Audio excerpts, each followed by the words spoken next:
Well, hey guys, it's Mandy with Sweetly Home, and today is kitchen day, but today is dedicated to kids' snacks. I've got little ones. This is Colt. He is 3. He makes an appearance in some of the videos. Huh. Yeah. So we are doing some kid snacks today. One of the things that I am trying to do as a mom and as a homemaker is to just sort of make over our food a little bit. I've been really cognizant of some of the things and ingredients that are in some store-bought products, preservatives, and just different things that I have no idea what they are. And it's been important to me to just try and make over some of those foods. So in today's video, I want to share with you some kids snacks and some things that we make at home that my kiddos just absolutely love. They're a part of the process. The recipes are really easy. They're not time consuming at all. In fact, a lot of the times I make them while I'm cooking dinner because I'm already out in my kitchen. I've already got a mess made and it's easy. Yeah. So come along with us as we do a kitchen day with kid snacks.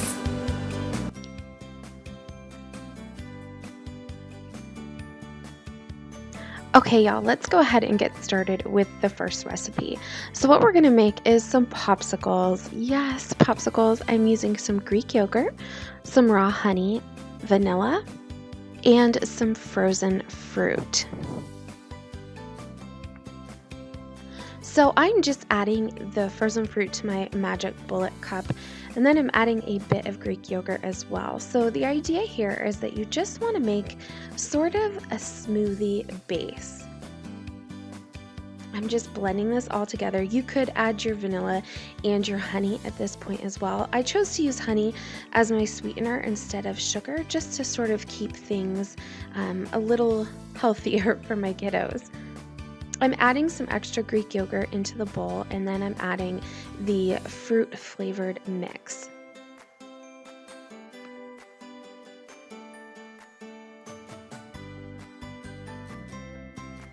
Next, you're going to want to add in your sweetener. Again, I'm using honey and your vanilla. Both are going to give you a really nice flavor. But as always, you're just going to want to test as you go along and make sure that it is up to your palate. You know how things taste good for you, so make sure that you take a taste test, see if it's sweet enough, tasty enough, and adjust the flavors as necessary. So this popsicle mold came from Pier 1. It was a gift from my sister-in-law to my kiddos, and these are rocket ships. They're so super fun. I'm just using a funnel to kind of pour the yogurt in a little bit easier, although admittedly it's not all that easier. These funnels came from the Dollar Tree, and I find everything kind of gets stuck in them. So if you have a better funnel, you go ahead and use it, because I think it just makes it a little bit of a cleaner process, but not as fast as I wanted it to be. One thing that you'll just want to be aware of is that you will need to add your stick into your popsicle mold, so don't fill it up to the tippy top or else you will have excess spilling over. I ended up having a lot of yogurt left over, so what I did was I decided to make individual yogurt cups for my kiddos. These are just some containers from the Dollar Tree and from Tupperware. I filled them with the yogurt mix, and we had them for the next few days. It was nice to have a treat a yogurt treat that didn't have a lot of the added sugar and fillers that you can find in the store. Okay, so let's go ahead and make homemade granola bars. Guys, this recipe is a family favorite. I have made these so many times now for my family, and we have literally stopped buying granola bars because we love this recipe so very much. My husband used to always buy the Kirkland brand granola bars from Costco, the big giant box of them, and we have totally stopped buying those because this recipe is just so delicious. I know all of the ingredients that are going into this. They are fresh and they are tasty and so good. The fillings that you can put into this granola recipe are endless. Your imagination can totally go wild. I like to make a tropical one, which is what I'm doing here in the video. And basically I just chop up some dried pineapple, dried papaya. I add some dried coconut chunks that I've kind of crushed up to make them a bit finer to eat. We've also added raisins before, dried blueberries. You could do dried strawberries. You could also do chocolate chip. That's another favorite of my family. You could do white chocolate chips. You could do M&Ms. I mean, truly, guys, the possibilities are endless. These are just so delicious.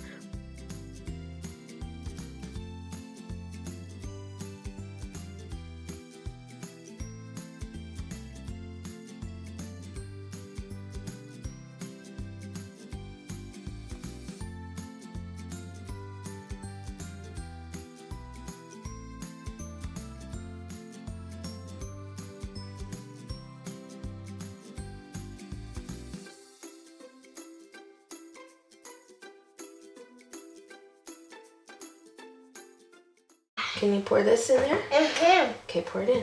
Okay. I did it! Good. You want to stir? Mm-hmm. Here, I'll start and then you can do it. Yeah. And you take your share me.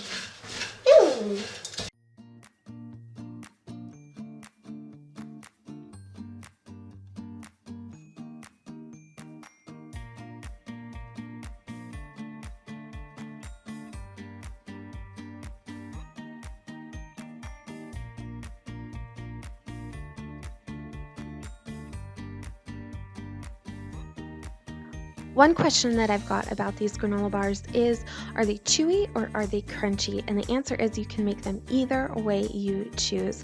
My family prefers a chewier granola bar, so that's what we go with.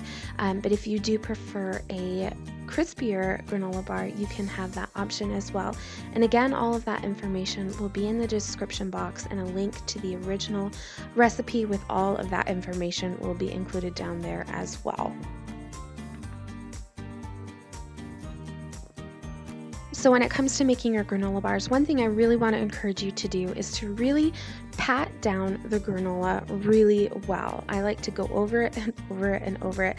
And I really like to work around the edges just to make sure that everything is pressed nice and flat together. In doing so, it's going to hold your granola bars together and they will not fall apart.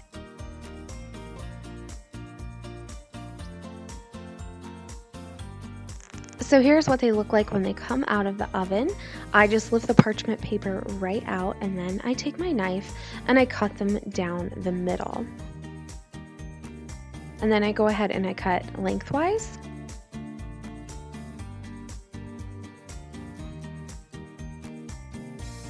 And then I cut each section in half.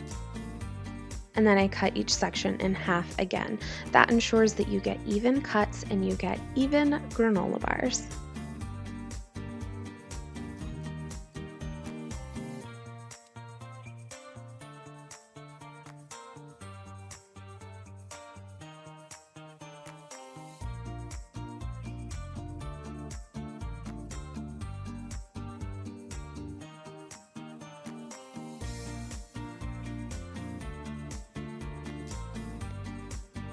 You just want to store your granola bars in an airtight container. This is an OXO container, and this is how I usually have ours stored. They last us a little less than a week, and my family loves them.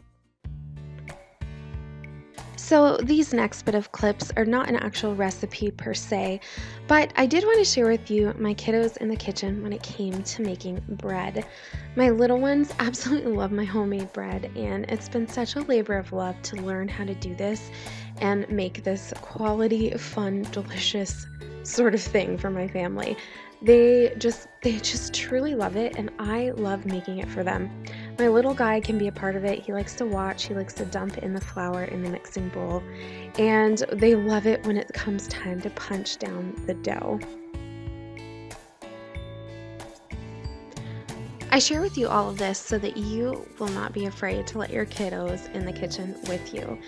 I think that in the kitchen they can learn just so many valuable life skills. I mean, we all need to eat, right? And getting them in the kitchen where they can feel dough, where they can use measuring spoons, and they can get comfortable mixing ingredients and learning tastes and textures and flavors. It is such a great learning experience, and it is such a special thing for you as a mom and your kiddo, or if you're a grandma, or if you're an uncle or a dad. It is just so special to bring your little ones into the kitchen, and I think it gives them such a sense of satisfaction knowing that they've helped create something that's going to feed the family. So that will be it for this kitchen day video. I want to thank you guys so much for watching. I hope that you enjoyed this, and we will see you in our next kitchen day video.